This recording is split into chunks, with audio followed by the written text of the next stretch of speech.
నిజమైన తండ్రి ఏమంటాడు తెలుసా? రే నా రక్తము నుండి వచ్చిన వాడు రా, నీ తండ్రి ఎలా ఉంటే నువ్వు కూడా అలాగే ఉండాలి అంటాడు. చూసారా, దేవుడు కూడా రే నేను పరిశుద్ధుడును, నువ్వు కూడా పరిశుద్ధుడుగా ఉండాలి.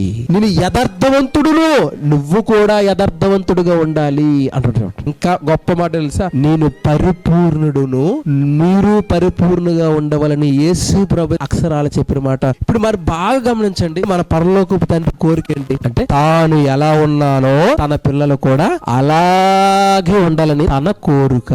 చూసారా, మరి ఈ కోరిక నెరవేరాలంటే మనుషులకే ప్రయాస కాదు దేవుని పిల్లలు, మనుషులు కన్నా దేవుడు ఇంకా ప్రయాసపడుతున్నాడు. మన పిల్లలు పెద్దవారే గొప్ప జాబులు సంపాదించాలని మనకి ఎలాగైతే ప్రయాస అయితే ఉందో, ఇదిగో మనము కూడా దేవుళ్ళు తనలా ఉండాలని ఆయనకు కూడా గొప్ప ప్రయాసం ఉంది. ఇదిగో నేను నా తండ్రి నీవు పని చేస్తున్నాము అంటాడు. పని చేస్తున్నాం, మేము పని చేస్తున్నాం అంటాడు. నిన్ను దేవుడిగా ఆయనలో సంపూర్ణుడిగా నేను మార్చాలని క్రీస్తే రక్తం ఇచ్చి కొంటే, ఇదిగో పరిశుద్ధాత్ముడే నీలోకి వచ్చి ఆ సత్యమును నడిపించాలనుకుంటే, ఇదిగో దేవుడు కూడా తన కృప ద్వారా తనలో నిన్ను చేర్చుకోవాలని, తనను నీలో చూసుకోవాలని ఆయన కూడా ఎంతో ప్రయాసపడుతూనే ఉన్నాడు దేవుని పిల్లలు. కనుక ఆయన రండి అనే పదాలు మనకు కనిపిస్తుంటాయి. ప్రయాసపడి జనులారా రండి, నేను మీకు విశ్రాంతి కలుగు చేస్తాను.